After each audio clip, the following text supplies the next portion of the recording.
Good afternoon and welcome to Brighton Broadcaster News. I'm Troup. And I'm Ronald van Drie. Coming up today, Tunbridge businessman offers help for startups businesses, street party in Eastbourne for mural revealing and jewellery theft at Cannes Film Festival. And in national news, £200 million could be saved to make fire services more efficient, and Sir Bradley Wiggins has had to bow out of the Giro d'Italia following medical advice.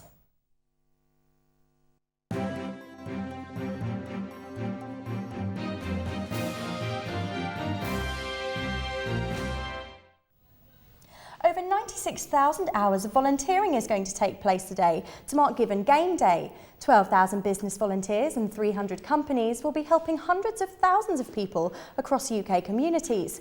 Organised by Business in the Community, Give and Gain Day connects skilled professionals with community organisations. Reporter Harry Bonney has more on the story. Today marks Give and Gain Day in the UK, where over 12,000 business volunteers from 300 companies are helping hundreds of thousands of people across the UK. I'm here in St Leonard's to find out about what this day can do on a local level for the charity Seaview Project. Today, 10 volunteers from Lloyds TSB will be giving up their time to help decorate the office buildings of a local charity called the Seaview Project. The charity helps people with mental health issues, substance abuse and the homeless by providing food, shelter and advice. They also offer help with life and basic skills. Give and Gain Day is used to promote volunteering, and it's a chance for the employed to give up a day of working to help people less fortunate than them and contribute to changing their lives. I caught up with Ian Noble, a business connector in Hastings, who today is getting Lloyds TSB linking up with the Seaview Project. So Ian, what is Give and Gain all about? Well, Give and Gain is the National Day for Volunteering in the UK. It was the idea, and it's a brand of business in the community.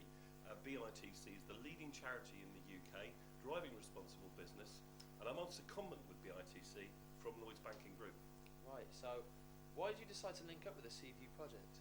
Well, the Seaview Project is a brilliant local charity that I've been privileged to work with here in Hastings.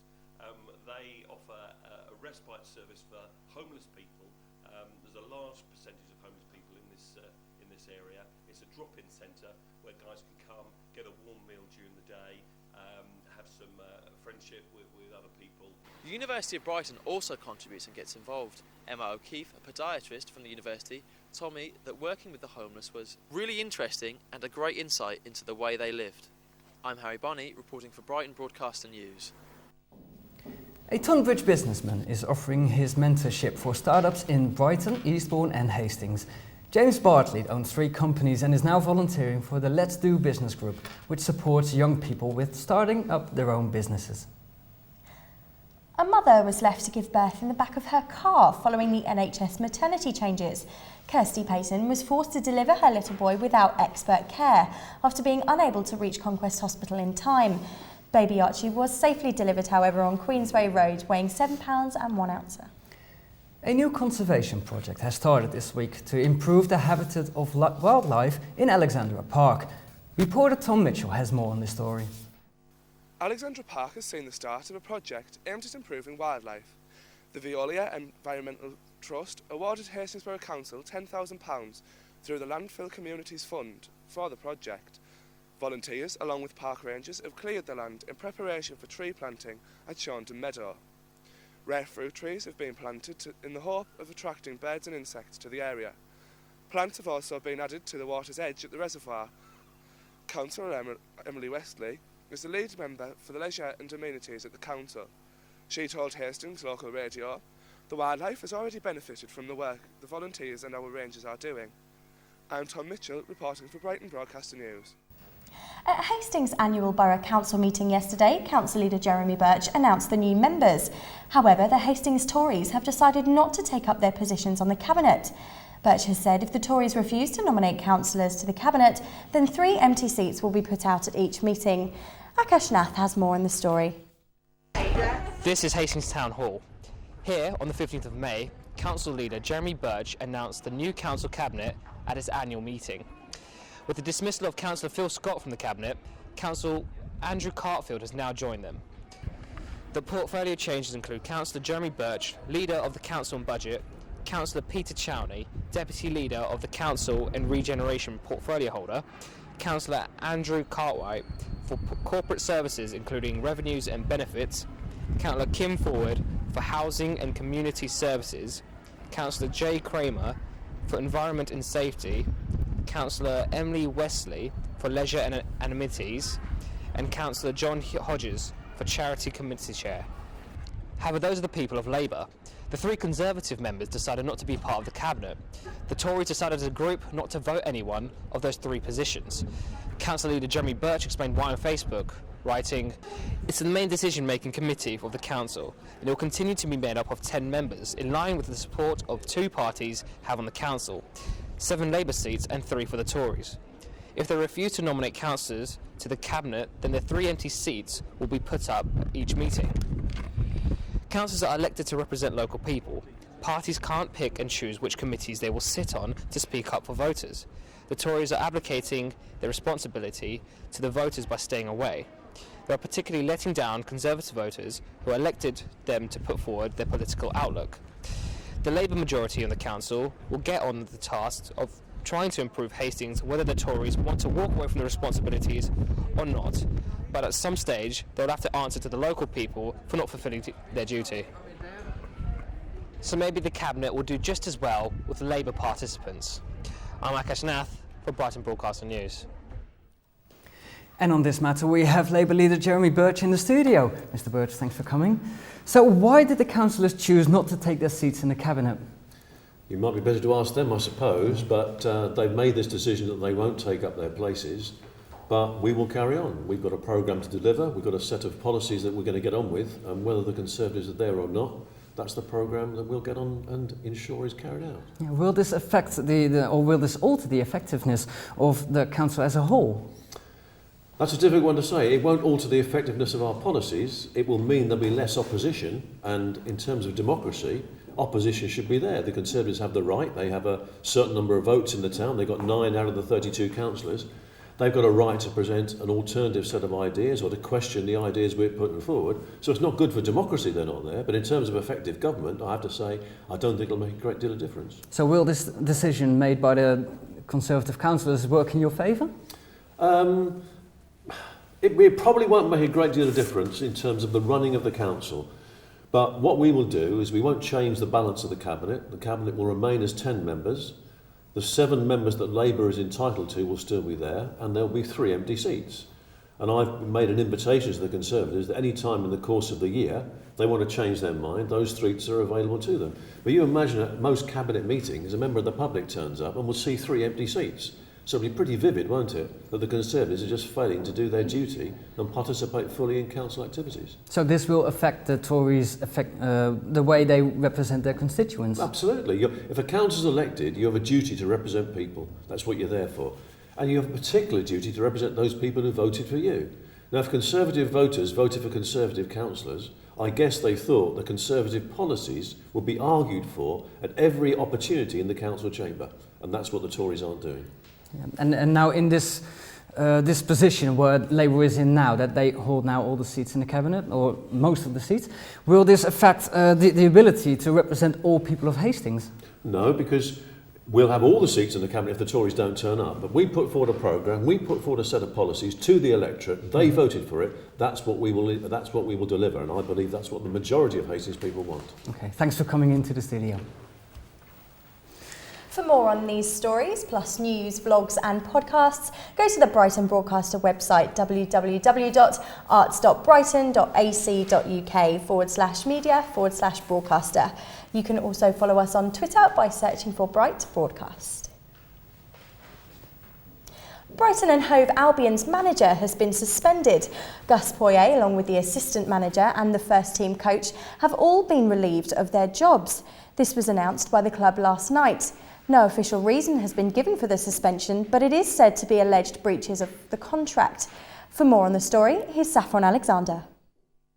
Since 2009, Brighton and Hove Albion has been under management of Gus Poyet, but his reign came to an abrupt halt as of recently. News of his suspension came to light early this morning, following reports that he breached his contract with comments following this week's defeat by Crystal Palace. On Monday, he spoke to BBC Sussex and told them, "I have always said that all the time we keep improving, I am going to be at this football club. And the day we hit the roof, I am not." Poyet is not the only person to be hit with the suspension. His assistant manager, Mauricio Tarico, and his first-team coach, Charlie Oatway, were also suspended. The suspension comes just one day after it was revealed Poyet had been nominated for the Championship Manager of the Year award for April. The Telegraph reported that Poyet received word of his suspension via email, though Brighton and Hove Albion nor Poyet have yet to confirm or deny this. In a statement, Brighton and Hove Albion wrote, Brighton and Hove Albion have confirmed that it has suspended its manager, assistant manager, and its first-team coach from the duties. The club will now follow its internal procedures with regard to this matter and will make no further comment at this time. Brighton and Hove Albion are still yet to confirm their motive for the suspension of Poyet. Supporters of both the club and him have aired their support for him on Twitter, with many calling the suspension a shame. I'm Safin Alexander, Brighton Broadcaster News. According to latest government statistics, jobless figures in Brighton and Hove are at their lowest since the start of the financial crisis. The number of people in the city claiming job seekers allowance has dropped by 4.5%. The digital economy is said to be helping to fuel the city's jobs for graduates, while apprenticeship programmes are opening doors for those who chose not to go down further education. A new mural will be revealed to the public in Eastbourne during a street party on the 14th of July. Claire Hackney Ring painted the mural on request of the Eastbourne Borough Council. The artist incorporated deceased musicians in her mural, like Amy Winehouse, Bob Marley and Kurt Cobain. A government-commissioned review has said today that the fire service needs transforming. The review found that the number of incidents had dropped, but the amount of employees had remained the same. Making the fire service more efficient could save up to £200 million. Our reporter Bridie Swarbrick has more with the story. A government-commissioned review has today said that fire services across England need to be transformed to be more efficient. In the past 10 years, incidents in England have reduced by 40%, yet the number of staff at each station has remained the same. Sir Ken Knight, who has recently retired as the government's chief fire and rescue advisor, said that having 46 separate authorities across England was not sensible. Instead, he suggested we mirror the Scottish system that, in the past, have pooled all their resources together to save money. The review also found that some stations are spending twice as much as others, suggesting that £200 million could be saved across England. The independent report continued that stations were sticking to a set budget, despite whether they were in a rural or urban area. However, Matt Rack from the Fire Brigades Union has criticised the report, saying it is a cover-up for slashing our fire service to bits.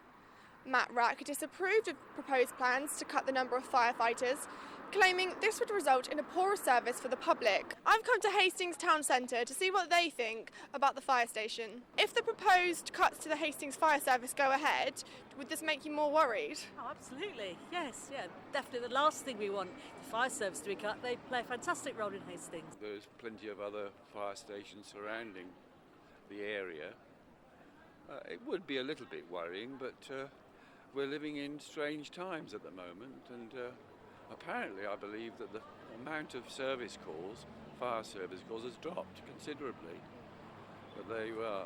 I'm Bridie Swarbrick, reporting for Brighton Broadcaster. Sir Bradley Wiggins has had to pull out of the Giro d'Italia due to a chest infection. The last year Tour de France winner withdrew ahead of today's 13th stage following medical advice.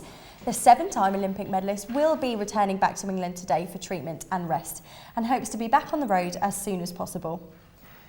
Thieves have stolen $1 million worth of jewellery from a hotel during the Cannes Film Festival. The jewellery was loaned out to celebrities attending the festival. Police reported that they were stolen from a safe in the room of an employee of Swiss jewellers Chopard. The exclusive jewellery company is one of the sponsors of the Cannes Film Festival. To recap today's stories, a Tunbridge businessman is offering his help for new startup businesses. Jewellery was stolen at Cannes Film Festival and street party has been announced for mural revealing in Eastbourne. And in national news, £200 million could be saved to make fire services more efficient, and Sir Bradley Wiggins has had to bow out of the Giro d'Italia following medical advice. And if you want to find more on these stories, plus news vlogs and podcasts, you can check the Brighton Broadcaster website, www.arts.brighton.ac.uk/media/broadcaster. You can also follow us on Twitter by searching for Bright Broadcast. That's it for us. Thanks for watching. Goodbye. Goodbye.